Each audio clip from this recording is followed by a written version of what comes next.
Can it be? She's here! I thought she was gone! The audacity! The night Serafina Volkonskaya walked into the Imperial Grand Ball. Every fan in the room snapped shut. Not in awe, in contempt. She wore no diamonds, no silk imported from Paris, no noble mother whispering the right names into the right ears. She wore only a gown the color of winter frost, and a quiet dignity that seemed to offend everyone who looked at her. The whispers began before she reached the third step of the staircase. Who invited the Volkonskaya girl? Her father died in disgrace. She has no business being here. Look at her shoes. Last season. Perhaps the season before that. She kept walking. She always kept walking. This was the fourth imperial ball Serafina had attended in 2 years, and not once, not a single time, had any gentleman approached her for a dance. Not because she was unpleasant, not because she was without grace, but because in the brutal and glittering world of the imperial court, her name had become a quiet curse, and no man ambitious enough to attend these balls was willing to be seen touching a curse. She had learned to stand near the tall windows, the ones overlooking the frozen Neva River, where the candlelight did not reach and the crowd did not bother. She had learned to hold her glass of champagne without drinking it, because drinking meant lowering her guard, and lowering her guard in this room meant giving them something new to say about her by morning. She had learned to smile at nothing. It was safer that way. But tonight, something was different. She felt it the moment she stepped through the gilded doors. The air was thicker. The music was sharper. The ladies of the court were dressed not just to impress each other, as they usually were, but to impress someone specific. Someone whose arrival had not yet been announced, but whose presence was already bending the entire room toward the entrance like flowers, leaning desperately toward a single source of light.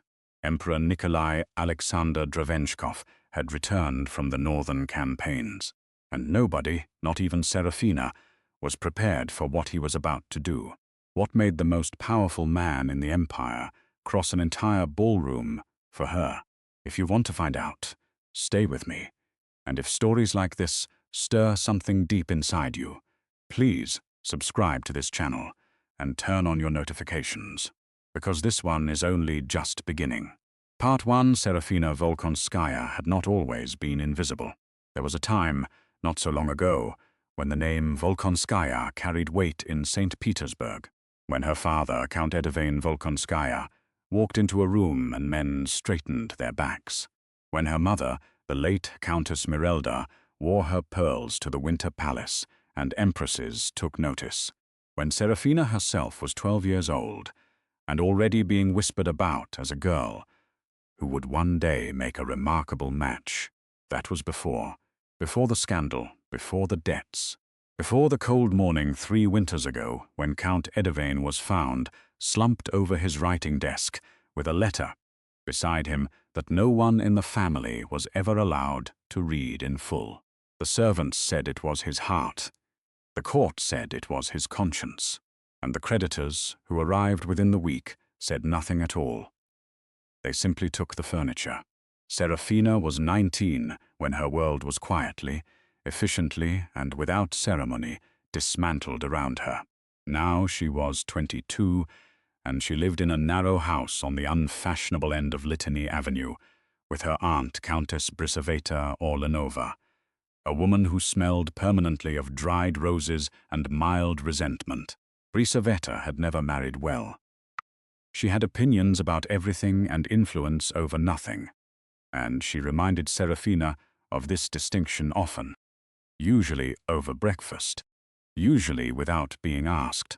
"You slouch," Brisaveta said. That morning, 3 hours before the imperial ball, watching Serafina stand at the mirror while their only remaining housemaid, a stout and loyal girl named Fioklina, wrestled with the hooks at the back of her gown. "I am not slouching," Serafina said quietly. "You are carrying yourself like a woman who expects to be overlooked. And if you carry yourself that way, my girl, you will be." Brisaveta set down her tea. Shoulders back, chin level. You are still a Volkonskaya, whatever they say. Serafina said nothing. She straightened her shoulders. Not because the words inspired her, but because arguing with Brisaveta before a ball consumed energy she could not afford to waste. The gown was old, she knew it. Fioklina knew it. Brisaveta knew it, and had the decency not to say so, which was perhaps the single greatest kindness she had ever shown. It was winter frost white, fitted at the waist, in a style that had been fashionable 2 seasons ago, with small pearl buttons along the cuffs that Serafina had reattached herself with needle and thread the night before. It was clean, it was pressed, it was all she had. She looked at herself in the mirror for a long moment. The girl looking back was not the girl she remembered. That girl had been soft, expectant, full of a particular kind of hope that only exists before life has had the opportunity to correct it. This girl was something else, quitter, sharper behind the eyes, still beautiful, though she no longer thought of herself that way, because beauty in her world had turned out to be currency that expired the moment your father's reputation did. You will smile tonight, Brisaveta said from her chair. Even if no one approaches you, especially if no one approaches you. I always smile, Serafina said. You show your teeth. That is not the same thing. Fioklina caught Serafina's eyes in the mirror and looked quickly away, so suppressing something that was not quite a smile. Serafina felt a small, fragile warmth move through her chest. Fioklina was 20 years old and had been with the family since she was 14. She was the only person in Serafina's life who did not require anything from her, and did not pity her either, which made her quietly invaluable. There is something I should tell you, Brisaveta said, and her voice had shifted. Lower now, careful in a way that it rarely was. Serafina turned from the mirror. Her aunt was holding the edge of her shawl between her fingers, working the fringe, the way she always did, when she was deciding how much of a truth to deliver. The Emperor has returned. The room went still. From the northern campaigns? Serafina asked, though she already knew, the whole city knew. The bells of the Kazan Cathedral had rung that afternoon. The streets outside had filled with people, straining to catch a glimpse of the imperial procession. He will be at the ball tonight, Brisaveta said, which means every unmarried woman of appropriate birth will be positioning herself before the first dance is called. She paused. You will not do this, Serafina blinked. I had no intention of doing so. Good, but Brisaveta's eyes held something she was not saying. A warning, or perhaps a worry, folded carefully behind the instruction. Stay near the windows. Speak only when spoken to. Do not draw attention. It was the same advice she gave before every ball. Stay small, stay quiet. Survive the evening without giving anyone new ammunition. Come home intact. Serafina nodded and turned back to the mirror. She did not notice the way her aunt's hands tightened on the shawl. She did not notice that Brisaveta had not touched her tea since she mentioned the Emperor's name. She did not know, could not have known, that Brisaveta had received a letter that morning. A letter she had read twice, and then folded into the smallest possible square and tucked into the bodice of her dress, where it pressed against her ribs like something living. Serafina picked up her gloves from the dressing table. She pulled them on slowly, smoothing each finger, a habit that grounded her before difficult evenings. I am ready, she said. She was not ready, but she was a Volkonskaya, and Volkonskaya women had been walking into rooms they were not wanted in for generations. Tonight would be no different, or so she believed, standing in that narrow house on Lightiny Avenue, pulling on her gloves while the city outside prepared to receive its emperor, and the letter inside her aunt's dress pressed its secret steadily against her heart. She stepped toward the door, and somewhere across the frozen city, in the blazing light of the imperial palace, a man who had spent 14 months at war and had not danced once in all that time, stood at the edge of the grand ballroom, and looked at the guest list in his general's hand. He stopped at one name. He read it twice, and then, without explanation, he handed the list back and said 4 words that would change everything. See that she attends. Part 2. The Imperial Grand Ball was already breathing when Serafina arrived.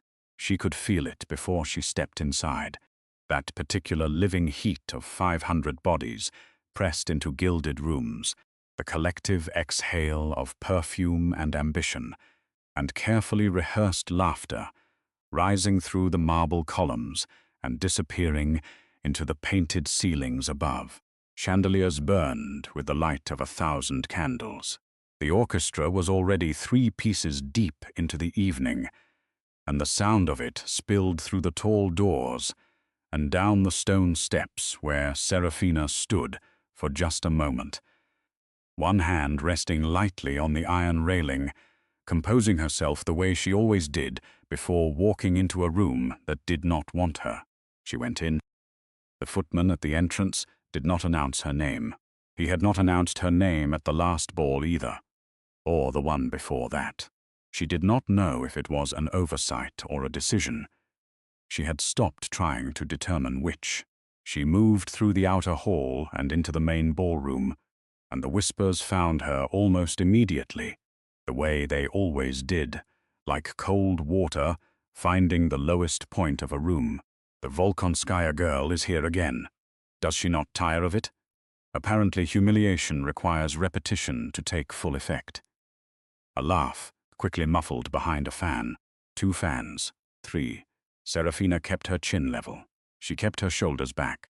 She remembered Brisavetta's voice, and she used it like a rod along her spine, and she walked, steadily and without hurry, toward the tall windows on the eastern side of the ballroom, where the candlelight thinned, and the crowd did not bother gathering, because there was nothing to be gained by standing there except the view of the frozen river below and the dark sky above it. She took her position. She accepted a glass of champagne from a passing tray. She did not drink it. This was the ritual. She had it memorized the way other women memorized dance steps. What she did not have memorized was what happened next. She heard him before the formal announcement came. Not his voice, but the shift in the room's atmosphere that preceded him. The sudden drop in ambient noise, the collective straightening of spines, the way conversations died mid-sentence, and eyes moved, all of them toward the same point. It was the kind of silence that only one thing in the empire could produce. His Imperial Majesty, Emperor Nikolai Alexander Dravenchkov. The orchestra stopped. Every person in the room bowed or curtsied as one. A wave of deference that moved from the entrance across the ballroom floor like wind across water. Serafina curtsied with the rest of them, her eyes lowered, her glass still in her hand, her heart beating with the particular rhythm it always adopted in moments she could not control. She rose when the room rose, and she made the mistake of looking. He was not what she had expected. She had heard the descriptions, of course. Every woman in St. Petersburg had constructed her own version of the emperor from rumor and portraiture, and the second-hand accounts of women who had stood closer than she ever had. They said he was severe. They said 14 months of northern campaign had carved something harder into a face that had already not been gentle. They said he had lost weight, or gained authority, or both, and that the 2 things together made him difficult to look at directly. What they had not said, what no one had apparently thought to mention, was that he looked tired in a way that had nothing to do with sleep. It was the tiredness of a man who had been required to make decisions that could not be unmade, and who had made them, and who now carried the specific weight of having been right about all of them and finding being right had not made any of it easier to bear. He moved through the room the way water moves around stone, not forcefully, not urgently, but with the absolute certainty of something that knows it will eventually reach wherever it intends to go. The crowd parted. Naturally, instinctively, as crowds do for power, they can feel rather than simply observe. Serafina looked away. She looked back at the frozen river, and she reminded herself of the rules. Stay near the windows, do not draw attention. Come home intact. She was managing this perfectly well, until the voice of Princess Zovaria Meshchenskaya cut through the general noise from approximately 4 feet to her left. Serafina had not noticed her there. She noticed her now. Zovaria Meshchenskaya was 24, flawlessly assembled, and had disliked Serafina since they were girls attending the same winter academy. A dislike rooted in something Serafina had never fully understood and had long since stopped trying to. Zovaria was the kind of woman who needed a fixed point of contempt, the way some people need a fixed point of faith. Serafina had, through no particular effort of her own, become that point. She was standing with 2 other women whose names Serafina knew and whose faces she avoided. And she was speaking just loudly enough to be heard by precisely the people she intended to hear her. "I cannot imagine the desperation," Zovaria said. Her voice curved with the particular sweetness of a woman who has learned to make cruelty sound like concern. Coming again to these things. After everything, after her father, after the debts, after all of it. She paused, letting the pause do its work. Someone should tell her that persistence is only admirable when one has something worth persisting for. The 2 women beside her said nothing. They did not need to. Their silence was its own form of agreement. Serafina's hand tightened around the champagne glass. She did not turn. She did not respond. She had learned, slowly and at considerable personal cost, that responding to Zovaria in public was precisely what Zovaria wanted, and depriving her of it was the only form of power Serafina still reliably possessed. But something was different tonight. Something was already different, had been different since before she arrived, and she could feel it gathering around her like weather, like the particular pressure that precedes a storm you cannot yet see, but your body already knows is coming. She became aware of a change in the room's noise. Not a silencing this time, but a directional shift, a subtle reorientation of attention that she felt rather than observed, the way you feel eyes on the back of your neck before you turn to confirm them. She turned. The Emperor was looking at her. Not in her direction, not toward the window in the general sense. At her, specifically, with the focused and unhurried attention of a man who has decided to look at something and sees no reason to pretend otherwise. Serafina felt the floor shift beneath her feet in a way that had nothing to do with the floor. She looked behind herself, instinctively. There was nothing behind her but glass and the dark river beyond it. She looked back. He was still looking, and then, before she could arrange her face into something appropriate, before she could lower her eyes or step sideways into the shadow, or do any of the things that 3 years of careful invisibility had trained her to do, in moments of unwanted attention, he moved, not toward the cluster of titled daughters positioned strategically near the center of the room, not toward the Governor-General, who had been angling for his attention since the moment he entered, not toward the champagne, or the orchestra, or any of the 100 destinations that made sense for an emperor to move toward in a room full of people competing for exactly that purpose. He moved toward the windows. He moved toward her. Serafina stopped breathing in the clean, complete way that the body sometimes does when the mind cannot yet process what the eyes are reporting. The crowd noticed. Of course the crowd noticed. 500 people trained since birth to monitor the emperor's movements for social intelligence could not fail to notice the direction he was taking.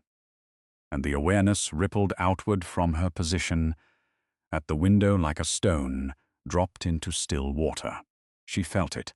She felt every eye in the room recalibrate. She felt Zovaria Meshchenskaya's voice die completely mid-sentence somewhere to her left. She had approximately 4 seconds before he reached her. She used them to remember how to breathe. She used them to straighten a spine that was already straight. She used them to understand, with a cold and clarifying terror, that whatever Brisavata's letter had contained, whatever her aunt had known and chosen not to tell her, it had something to do with this moment, this exact moment. This man, crossing this floor toward her. He stopped in front of her. He was taller than the portrait suggested. His uniform was dark, decorated with the kind of restraint that only the truly powerful can afford, and his eyes, which she had not been able to see clearly from across the room, were grey, not the soft grey of winter mornings, the hard grey of ice over deep water, the kind of grey that suggested considerable depth and warned you, gently but firmly, not to test it. He looked at her for a moment that lasted considerably longer than protocol required. Then he said quietly, in a voice designed to carry no further than her ears, "You are Serafina Volkonskaya." It was not a question. "I am," she said. Her voice came out level. She was privately astonished. "I have been looking for you," he said, and the room, which had gone very still around them, seemed to hold itself in suspension, waiting, the way rooms do when they sense that something is happening inside them that will be talked about for a very long time. Serafina looked at this man, this emperor, this stranger, who had crossed a ballroom full of women who wanted him to, in order to stand in front of the one woman who had spent 3 years making herself impossible to notice. "I don't understand," she said. He almost smiled. It was a very small almost, but it was there. "No," he said. "I don't imagine you do, not yet." He extended his hand, and the entire future shifted on its axis and waited to see what she would do with it. She did not know where the corridor led. That was the first honest thing she admitted to herself as she moved away from the window, away from the ballroom's heat and noise, and the weight of 500 eyes that had not stopped tracking her since the dance ended. She did not know where the corridor led, and she did not know what she would say when she arrived at wherever it deposited her. And she did not know if, following a man, she had spoken 30 words to total. Through an unmarked door in an imperial palace constituted courage, or its precise opposite. She went anyway. The corridor was narrower than the public rooms, lit by wall sconces, spaced far enough apart that the light between them went thin and amber. The carpet underfoot was deep burgundy, worn at the center from years of feet that had passed through with more purpose than she currently possessed. The noise of the ballroom dulled behind her with each step, and what replaced it was a quality of silence that felt inhabited, as though the walls of this part of the palace held their breath differently than the walls of the rooms designed for spectacle. She passed a footman stationed at the first turning. He looked at her and did not stop her, which meant either that she had been expected or that she carried herself with enough residual Volkonskaya authority that he could not bring himself to intervene. She chose to believe the former and kept moving. The corridor opened into a smaller antechamber, wood-paneled. 2 chairs, a writing table against the far wall with nothing on it, a single window overlooking an interior courtyard where snow was falling in the slow and indifferent way it falls when it has no particular destination in mind. The emperor stood at that window. He did not turn when she entered, but the quality of his stillness changed in a way that told her he had heard her and was giving her a moment she had not asked for but apparently needed, a moment to arrive fully, to collect herself, to decide again whether she intended to be here. She intended to be here. "You followed," he said. Still not turning, "You paused," she said, "at the corridor entrance. You angled your head." Now he turned, the grey eyes again. Difficult to read, but not, she was beginning to understand, because they were empty, because they were very full, and had learned to carry that fullness without display. "I was not certain you would come," he said. "I was not certain either," she said honestly. "But you said some things about my father that you have not finished saying, and I find I cannot go home tonight without the rest of it." He looked at her for a moment with that same quality of verification he had employed on the dance floor, checking her face against some interior document she was not permitted to read. "Sit down, Miss Volkonskaya," he said. "I prefer to stand." Something in his expression shifted fractionally. Not displeasure, something closer to recognition, as though she had confirmed something he had suspected. "Then I will not insult you by sitting," he said, and remained standing and turned fully from the window to face her with the unhurried attention of a man who has decided that this conversation is the most important thing currently happening in the building. He told her in the way that people tell difficult things when they have decided honesty is more merciful than gentleness, directly, without ornamentation. Her father, Count Edivane Volkonskaya, had been an intelligence agent of the imperial crown for 19 years. Not a spy in the theatrical sense that the word conjures. Something quieter and considerably more dangerous.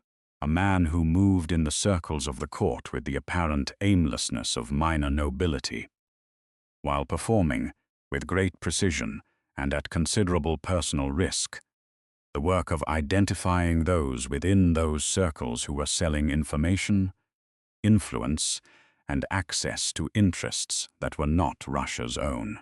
He had been very good at it.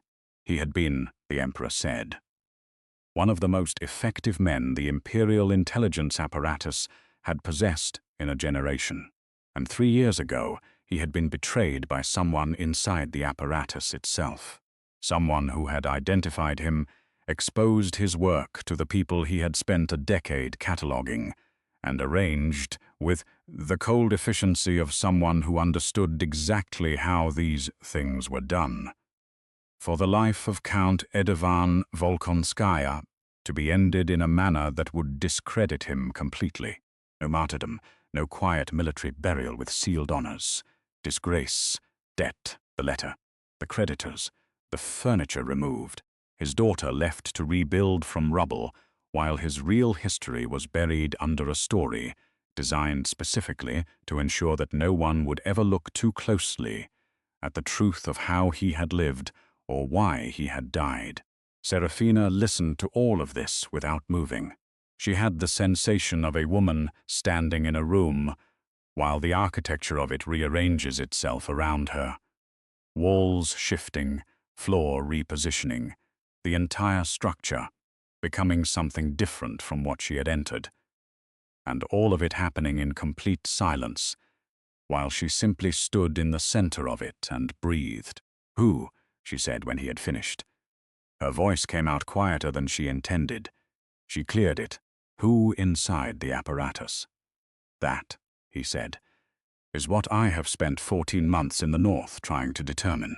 The campaign was real, but it was not the only reason I was absent from the capital." She looked at him steadily. "And you have not determined it yet," she said. "Not a question. I have narrowed it," he said, "to 3 possibilities, all of whom are in this palace tonight." The snow continued falling outside the window behind him, slow and indifferent. "Why are you telling me this?" she said. He was quiet for a moment. The honest pause of a man choosing his next words with the care they deserved. "Because your father kept records," he said, "separate from the official apparatus. Private documentation of everything he observed, everyone he identified, every transaction he witnessed or confirmed. Insurance, perhaps, or simply the habit of a meticulous man who did not entirely trust the system he served."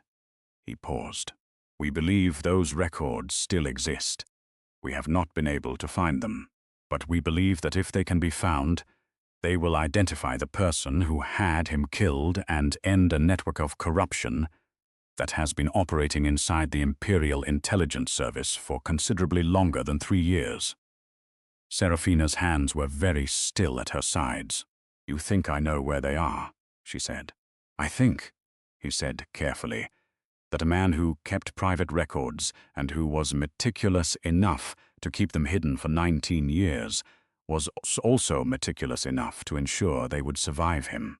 And I think that a man with a daughter he loved would not leave her entirely without resource, even if the resource was disguised as something else entirely.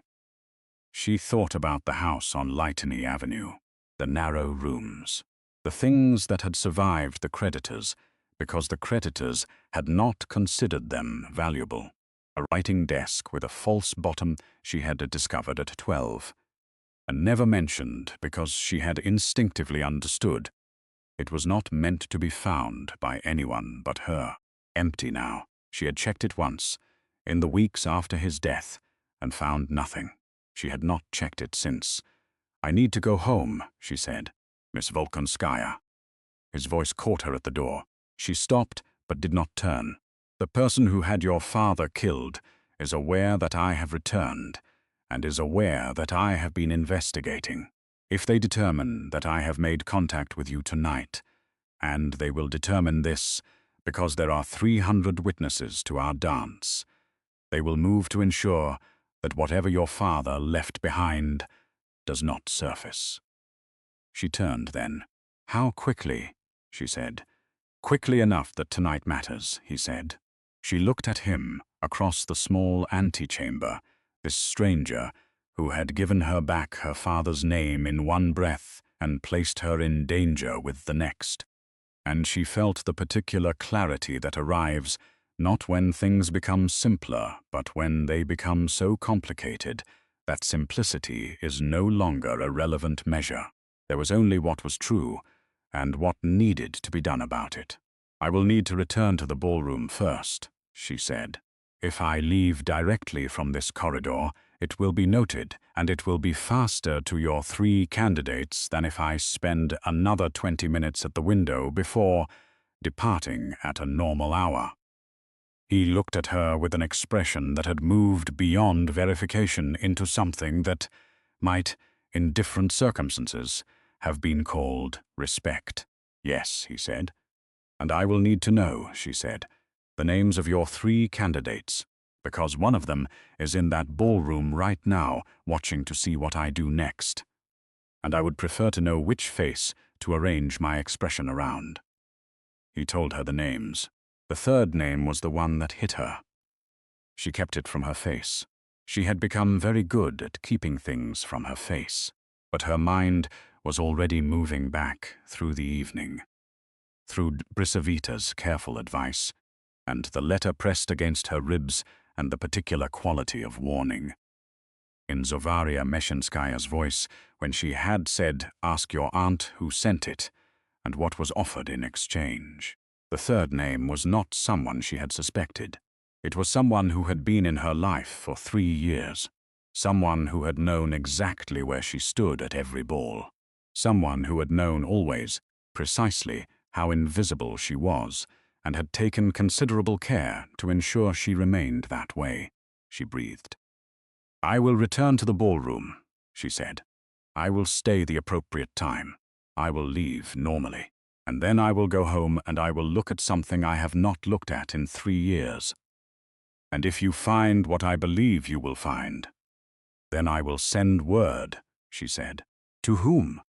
She paused at the door with her hand not quite touching the frame. To you, she said, assuming you are who you appear to be. And if I am not? She considered this for one honest moment. Then I suppose we are both in considerable difficulty, she said. But I am already in considerable difficulty, and at least this version of it has the advantage of being interesting. She went back to the ballroom. She stood at the window for 23 minutes by the clock on the eastern wall. She held her champagne glass. She showed her teeth in the way that Brisaveta said was not smiling, and she watched, with new and careful eyes, the 3rd name moving through the crowd, laughing with ease, touching shoulders, leaning close to whisper things that made people laugh in return, completely at home in this glittering room, completely certain She could see now that they were safe. They were not safe. She set her glass down at 24 minutes and walked to the entrance and collected her cloak and descended the stone steps into the cold Petersburg night where her aunt's carriage was waiting. Fioclina's face a pale oval at the window, and she climbed in and sat down and said nothing at all for the first 3 minutes of the journey. Then she said, "Brisavita." Her aunt turned from the window. "Who sent you the letter?" The silence that followed was 3 years long. Brisaveta did not answer immediately. She turned from the carriage window with the slow deliberateness of a woman who has been waiting for a question and has spent the waiting time deciding how much of the answer to give. The street lamps of Petersburg moved across her face in intervals, light and shadow, and in those alternating moments, Serafina saw something she had not seen on her aunt's face before. Fear. Not the small social fear of saying the wrong thing in the wrong room. Something older and more physical than that. The fear of a person who has been standing at the edge of something dangerous for long enough that the edge has begun to feel like solid ground, and who has just been reminded, suddenly and without warning, that it is not. "How much?" Brisaveta said carefully. "Did he tell you?" "Enough," Serafina said. "Enough that I need you to tell me the rest." The carriage moved through the dark streets. Fioclina sat very still in the corner, her hands folded in her lap, her eyes directed at the floor, with the practiced discretion of someone who has learned that the most useful thing a person in her position can do in certain moments is to become architecturally indistinct. Brisaveta looked at her hands. "Your father came to me," she said at last, 6 weeks before he died. "Not to the house. He sent a message through a channel I did not know he possessed, asking me to meet him at a church on Vasilyevsky Island at 7 in the morning on a Tuesday. I went because he was my brother, and because the message used a phrase that we had agreed upon as children, a private phrase, the kind that families sometimes create without understanding they are creating a code." She paused. He looked very tired. He said he had very little time. He said that if anything happened to him in the coming weeks, I was to do 3 things. Keep you close. Ensure you attended the imperial balls each season, regardless of what it cost or what the court said. And wait. "Wait for what?" Serafina said. "He did not tell me. He said I would know it when it arrived." Brisaveta's voice was steady but effortful. The steadiness of someone holding something heavy and not wanting to show the weight. "The letter came 3 days ago. It told me that the time for waiting was finished, that you needed to be at this ball, that you would be approached, that I was to say nothing to you beforehand because you needed to enter that room exactly as you always entered it, without performance, without preparation, because the person watching would know the difference." Serafina sat with this for the length of 2 street lamps. "Who sent the letter?" she said again. "It was unsigned," Brisaveta said, "but it used the same phrase, the one from our childhood." She finally looked up. "Only your father knew that phrase, which means either he left instructions with someone he trusted absolutely before he died, or—" She stopped. "Or what?" Serafina said. Brisaveta looked at her with an expression that contained 3 years of solitary knowledge and the particular exhaustion of carrying it alone. "Or not everything we were told about that morning is true," she said quietly. The carriage stopped. They had arrived at Lighteny Avenue. The narrow house sat in its usual darkness, one lamp burning in the lower window where Fioclina always left it when they went out. A habit of such consistency that Serafina had stopped noticing it years ago. She noticed it now. She noticed everything now with the hyperclarity of a person whose perceptual world has been recalibrated in the space of a single evening. She went directly to her father's study. It was the smallest room in the house, at the back, overlooking the yard where nothing grew in winter. The creditors had taken the good desk, the leather chair, the lamp with the green glass shade that she had loved as a child. What remained was the plain deal table she had sourced from a market 3 years ago, a wooden chair, and against the far wall, the one piece of original furniture that the creditors had apparently not considered worth the effort of removing. A small writing cabinet, dark wood, brass fittings gone slightly green with age, unremarkable to any eye that did not know what it was. She had known what it was since she was 12 years old, and had found the false bottom by accident, pressing the interior base during a game of her own invention, feeling it give, feeling the hollow beneath it with the electric amazement of a child who has discovered that the world contains hidden things. She had told no one, not even him. She had understood without being told, and without being old enough to articulate why, that the correct response to discovering a secret compartment in her father's cabinet was to close it again and say nothing, and she had done exactly that. And the knowledge of it had sat inside her for 10 years, as one of those private certainties that a person carries without examining too closely. She lit the lamp on the deal table. She knelt in front of the cabinet. She pressed the interior base, in the same place she had pressed it, at 12 years old, in the same motion, with the same 2 fingers. It gave. The hollow beneath was not empty. There was a bundle of papers, tied with black ribbon, and wrapped in oilskin of the kind used to protect documents from water. The kind of protection applied by someone who intended these papers to survive. There was also a small brass key on a chain, and a letter, unsealed, with her name on the outside in her father's handwriting. She sat on the floor of the study with her back against the cabinet, and she opened the letter first, because she was her father's daughter, and he had taught her that context precedes content, and you do not read the evidence before you understand the frame. He had written it 6 weeks before he died. She knew this without being told, because the date was in the upper corner, in his precise and slightly backward-leaning hand, and because 6 weeks before he died aligned exactly with this Tuesday morning on Vasilievsky Island when he had met Brisaveta at the church and said he had very little time. He had known.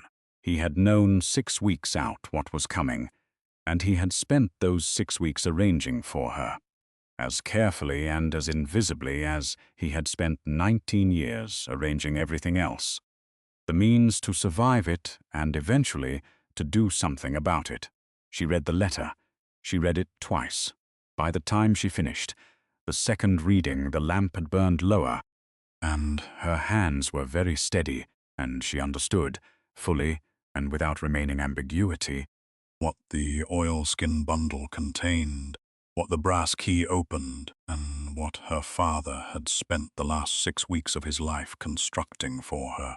Not just records, not just the documentation of 19 years of intelligence work, a complete and annotated account of every transaction, every communication, meeting, every payment made to and from the person inside the imperial apparatus who had been operating against the Crown's interests for 11 of those 19 years.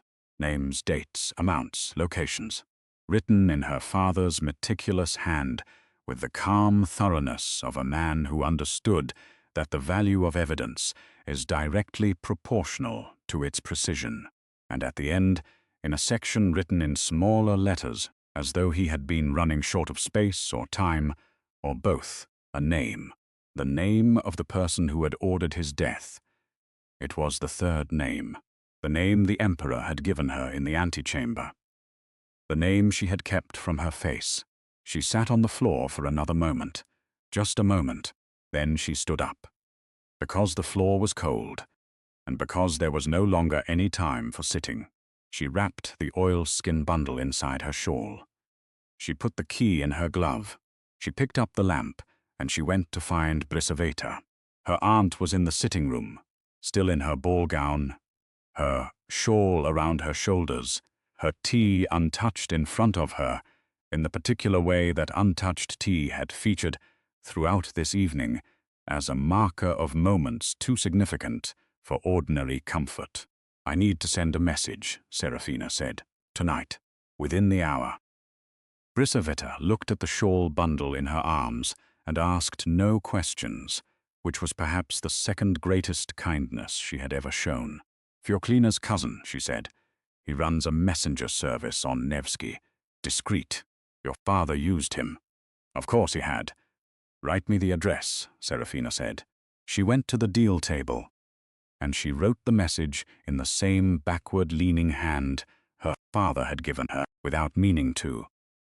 A genetic inheritance she had always considered merely aesthetic until this moment, when it felt like something more deliberate. She wrote it in plain language because codes draw attention, and plain language addressed to the right person is its own form of encryption. She wrote, "I have found what you were looking for, all of it. The name is confirmed. I will require your word, given in person and before witnesses, that my father's record will be restored in full before I place this in your hands. Send word of when and where." She folded it, she addressed it. She gave it to Fioklina, who had appeared in the doorway with her coat already on, with the quiet readiness of someone who has been listening through walls and has made her own decisions about what the evening requires of her. "Be careful," Serafina said. "Always," said Fioklina, and went. Serafina sat down across from Brisaveta. For a long moment neither of them spoke. The house settled around them with its usual night sounds, the creak of the upper boards, the whisper of wind at the poorly fitted kitchen window, the small domestic sounds of a life stripped to its essentials and rebuilt from what remained. "He loved you very much," Brisaveta said, not as consolation, as information, as a thing that was true and that deserved to be said plainly. "I know," Serafina said. "He also trusted you, implicitly. He said so that morning on Vasilyevsky Island. He said, she will know what to do when the time comes. She always knows." Brisaveta looked at her across the small table. He was right. Serafina looked at the bundle in her lap, the oilskin, the ribbon, 19 years of her father's careful, dangerous, faithful work. He was frequently right, she said. It was one of his more irritating qualities. Brisaveta made a sound that was not quite a laugh, but lived in the same neighborhood. The response came at dawn. Not a written reply, a carriage, imperial livery, but unmarked, which told her that whoever had organized it understood the need for discretion.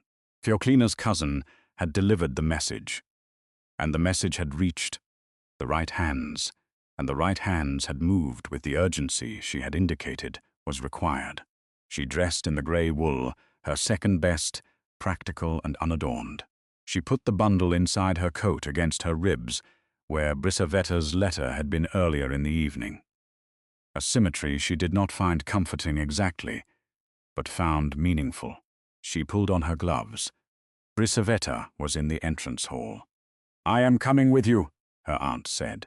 She was already dressed, the good coat, the pearls that had survived the creditors, because she had been wearing them the day they came, and had not thought to remove them. Serafina looked at her for a moment. "Yes," she said. "You should."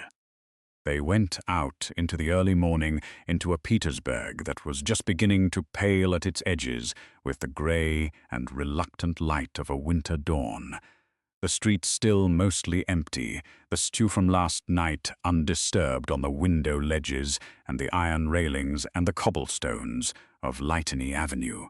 The carriage door was held open by a footman who said nothing.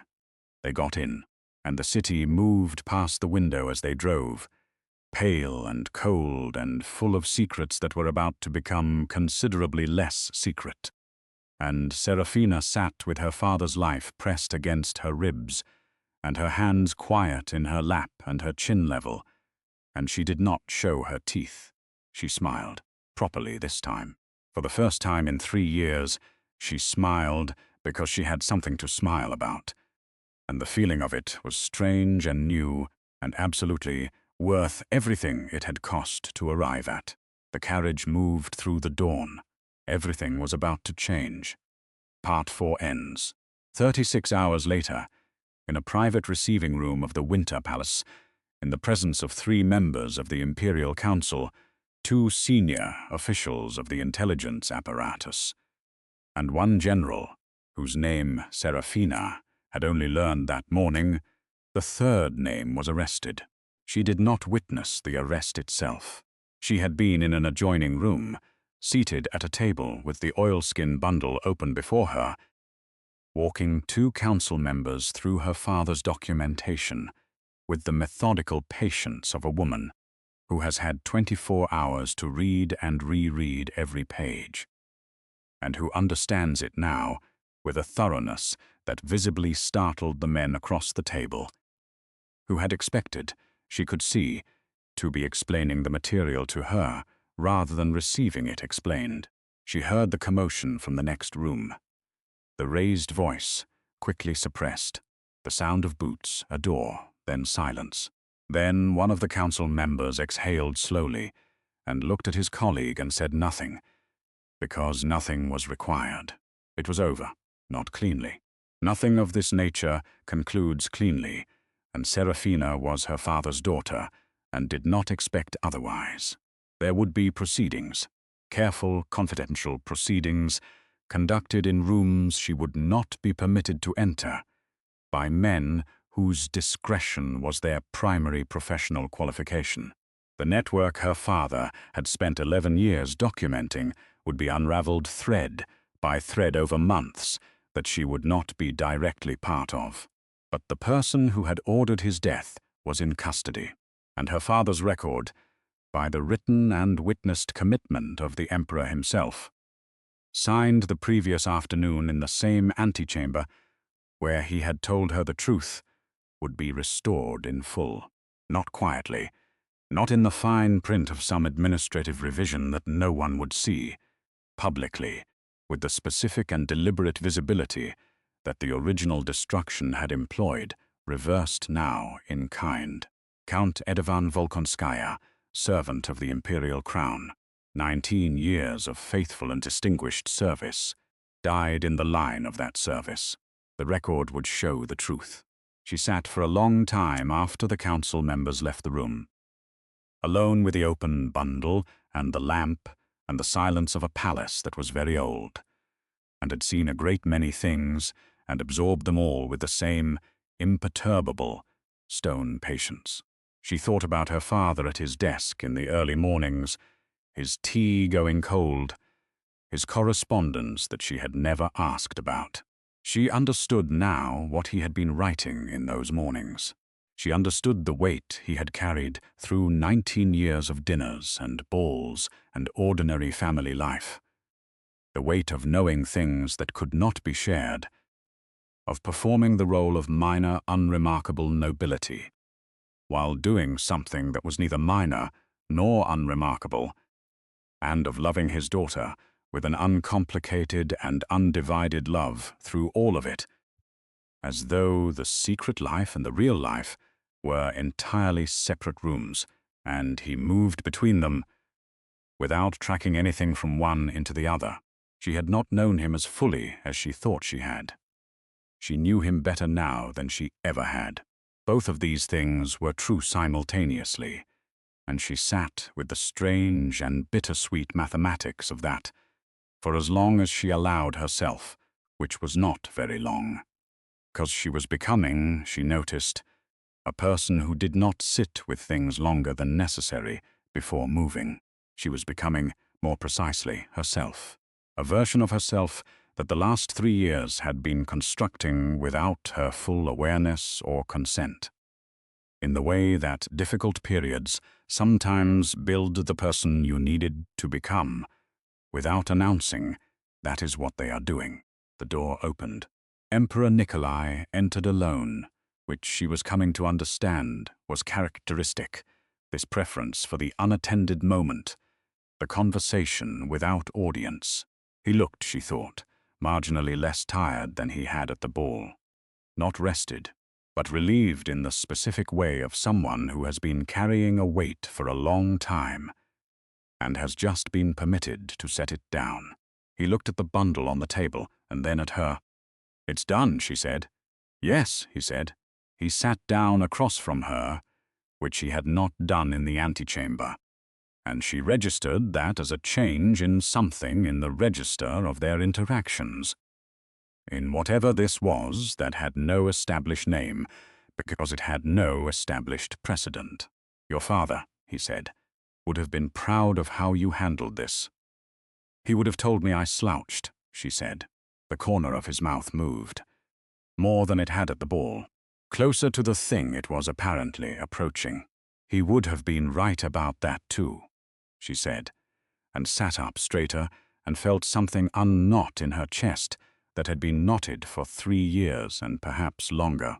"What will you do now?" he said. It was an honest question.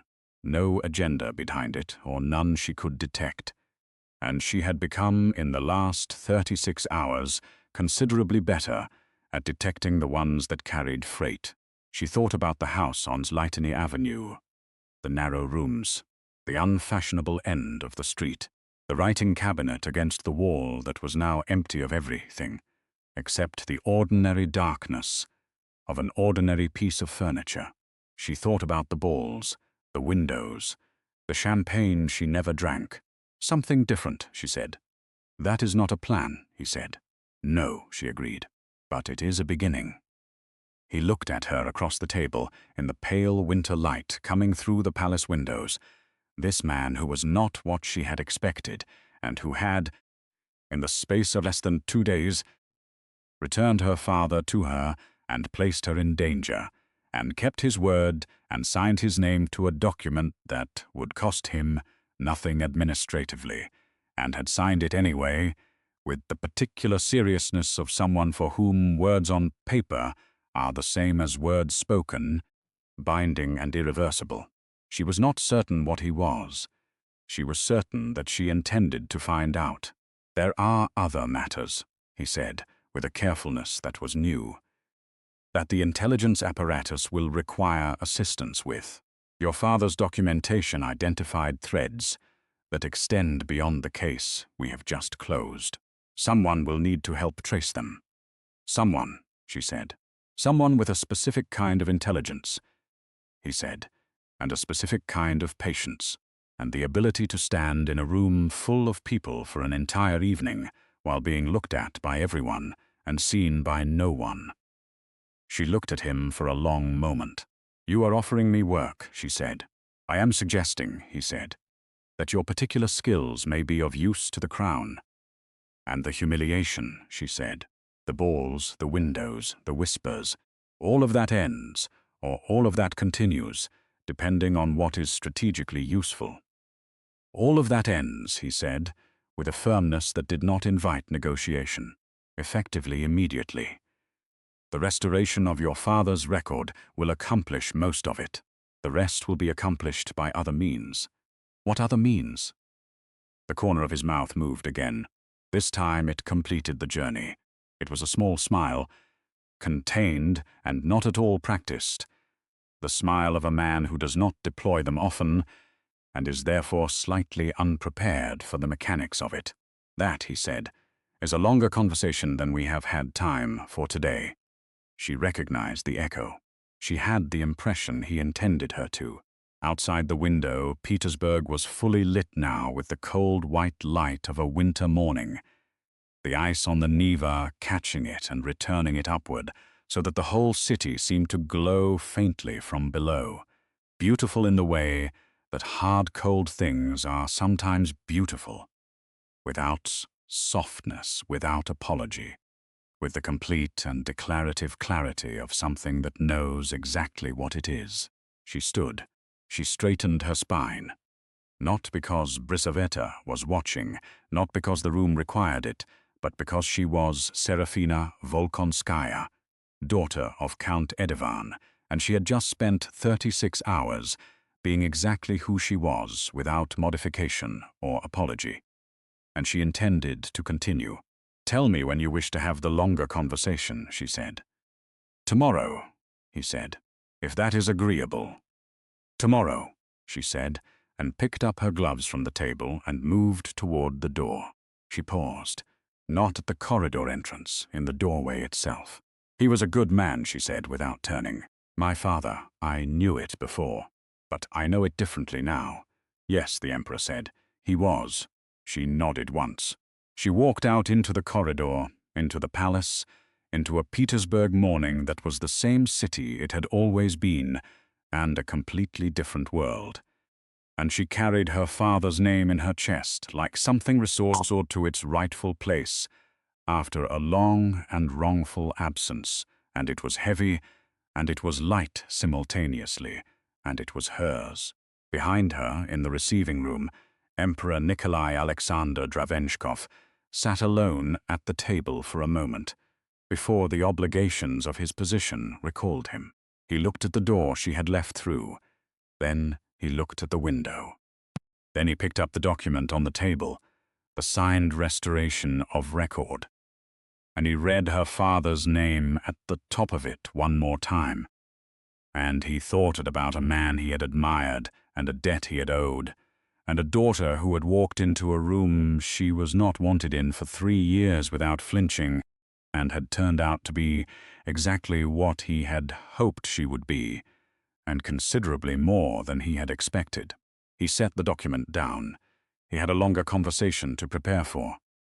Tomorrow, he thought, and for the first time in 14 months, tomorrow felt like something to move toward, rather than something simply arriving, whether he was ready or not.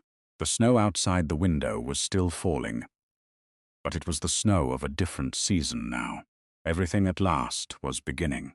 3 weeks after the arrest, the restoration of Count Edovane Volkonskaya's record was published in the Imperial Gazette. It occupied half a column on the 3rd page, which was, Serafina had been assured, considerably more prominent than such administrative corrections typically received.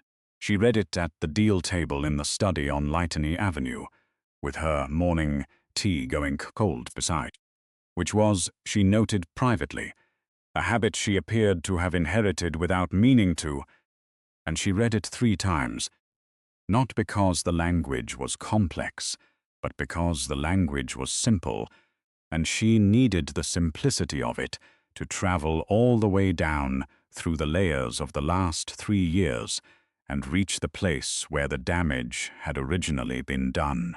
Count Edovane Volkonskaya, restored, faithful, distinguished, true. She folded the paper and placed it on the table and sat for a moment with her hands flat on either side of it, and she allowed herself, in the privacy of the empty study, to feel the full weight of what those words meant. Not the political weight or the social weight, but the daughter weight, the specific and irreducible grief of a child who has spent 3 years believing a false story about her father and has now been given the true one back, and who must hold both simultaneously, the damage of the false one and the restoration of the true one, and find somewhere inside herself large enough to contain them both, without being broken by the combination. She was large enough. She had not known that 3 weeks ago. She knew it now. Fioklina appeared in the doorway with fresh tea and said nothing, which was exactly right, and set it down and withdrew.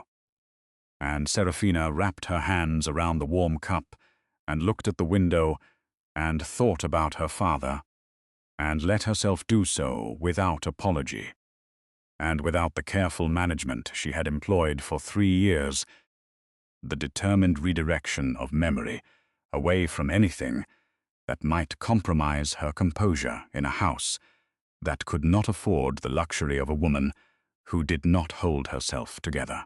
She held herself together differently now, not by suppression, by actual structure. The difference was significant. The weeks since the night of the ball had been unlike anything in her previous experience, including the weeks after her father's death, which had been the previous benchmark for navigating an extraordinary amount of reality in a very short time. She had met twice more with the Emperor's senior intelligence official, a dry and precise man named Arkady Volbrensky, who had the eyes of someone who had spent 40 years cataloging human behavior and had emerged from the experience with a cautious but genuine appreciation for it. He had walked her through the threads her father's documentation had identified. The network extended, as she had known it would, beyond a single arrest. 3 additional individuals within the apparatus had been quietly suspended pending investigation. 2 had already provided information in exchange for consideration she was not privy to and did not ask about. She had been useful in all of this, in the way that Volbrensky, to his visible mild surprise, kept discovering she was useful. She could read her father's shorthand, which saved hours of decryption. She knew the social geography of the court, with the intimate precision of someone who had stood at its edges for 3 years, watching it operate, which turned out to be considerably more informative than standing at its center, where visibility impairs observation. She understood which names in her father's records corresponded to which faces at which balls, and who was connected to whom through marriage, or debt, or ambition, or all 3.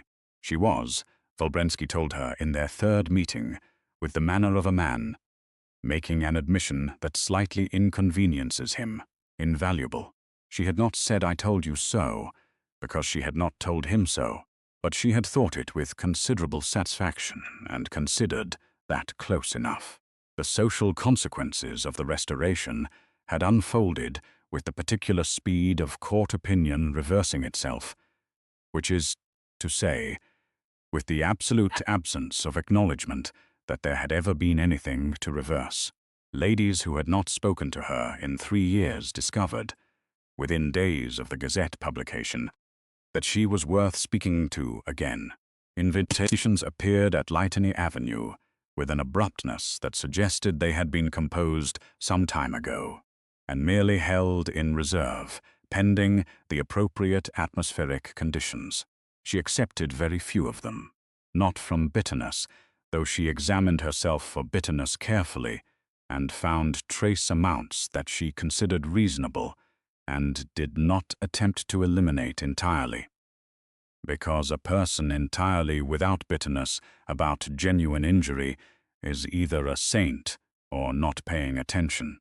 But because her time was differently allocated now, and because the rooms she was now occasionally required to inhabit in the course of her work for the intelligence apparatus were, frankly, more interesting than any ball she had ever attended. Brisaveta had moved through the social restoration with the calm satisfaction of a woman who has been right about something for a long time and is now watching the world catch up. She did not say "I told you so" either, but she wore her pearls to every appointment she attended in the weeks following publication, and she held her chin at an angle that communicated, to anyone with the social literacy, to read it, everything she wished to say. Serafina loved her aunt with a fullness she had not previously accessed. Not the dutiful affection of a dependent, not the careful gratitude of a woman who understands she has no alternative.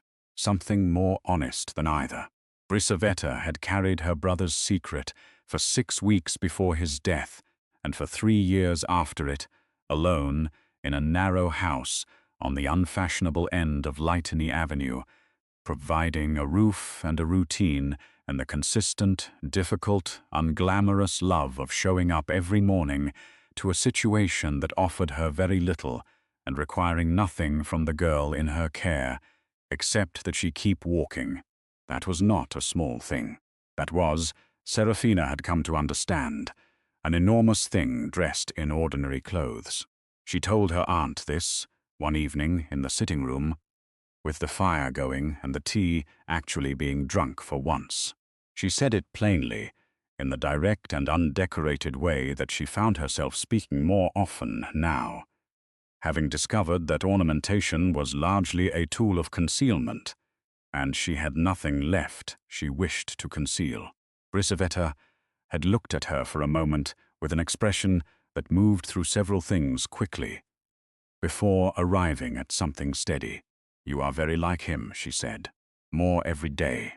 It was the finest thing anyone had said to her in 3 years, possibly longer. The longer conversation with the Emperor happened on the day after the arrest, as he had said it would, and then again 4 days after that, and again the following week, and by the third occasion, Serafina had noticed, with the analytical clarity that was becoming her most reliable internal instrument, that the conversations were expanding in scope beyond the business that nominally justified them. They talked about her father's methods and about her own. They talked about the court and its architecture of power, and who was genuinely influential and who merely performed influence, and how to distinguish between the two, which turned out to be a topic on which they had compatible and mutually enriching views. They talked about the northern campaigns, cautiously at first on his side, and then less cautiously, and she understood that caution was not his natural mode, but had become habitual through the experience of being a man whose every word carries political weight, whether he intends it to or not, and that speaking to someone who listened without agenda was, for him, an unusual enough experience that he was approaching it with the care one applies to something valuable and slightly unfamiliar. She listened without agenda. She had enough of her own to manage without adding his. She was aware she would have been professionally negligent not to be aware that something else was happening in the space between the official business of their meetings. She was aware of it, the way you are aware of a change in air pressure before weather arrives, not as a visible thing but as a physical fact that the body registers before the mind names it. She did not name it. She observed it with the same patient attention she was learning to apply to everything, and she allowed it to develop at the rate it chose to develop without interference. Because she had learned in the last 3 weeks that the things which grow without being forced are the only ones worth trusting. He brought her a book on the 4th meeting, a volume of Pushkin in an edition she had not seen, with marginalia in an older hand, along the pages that he said had been her father's, copy recovered from the archive where it had been catalogued along with the other materials from his official tenure. She held it for a long time before opening it. The marginalia were exactly as she would have predicted her father's notes to be, precise, questioning, occasionally argumentative, with the text in the way of someone who reads as a form of active disagreement rather than passive reception. She traced one of the notes with her fingertip. "Thank you," she said, and meant it in a register considerably deeper than the words alone conveyed. He had understood that. She could see that he understood it. He said nothing, which was the correct response, and she marked that in the interior catalogue she was keeping of him, the accumulating evidence of a man whose intelligence expressed itself most clearly in knowing when words were not the right instrument. Now, 3 weeks after the publication in the Gazette, she sat at the deal table in her father's study with the folded newspaper and the warm tea and the quiet house around her, and she looked at the empty wall where the writing cabinet had stood before she and Fioklina had moved it to a better position in the sitting room where it could be seen properly. Because it was, she had decided, a beautiful piece of furniture, and it deserved to be in a room where people sat rather than a room where no one went. She heard the carriage before she saw it, the sound of it on the cobblestones of Lighteny Avenue, stopping in front of the house with the particular decisiveness of a vehicle that has arrived rather than passed. She did not go immediately to the window. She finished her tea. Then she went. The carriage below was, as she had known it would be, unmarked but well appointed, and the footman descending from it was already at the door, and she heard Fioclina's voice in the entrance hall below, and then the sound of feet on the stairs, and then the knock at the study door, a note, brief, characteristically unornamented. The threads identified in your father's documentation have produced a new development requiring attention. There is also a separate matter I would like to discuss that is not professional in nature. If you are willing, I will call at 2 o'clock. She read it once. She set it down on top of the folded newspaper. Count Edovan Volkonskaya, restored, faithful, distinguished, and now underneath, his daughter's new life, arriving by carriage at 2 o'clock. She looked at the window, the street below, the ordinary Petersburg morning, continuing its ordinary business, with complete indifference to the fact that everything was different.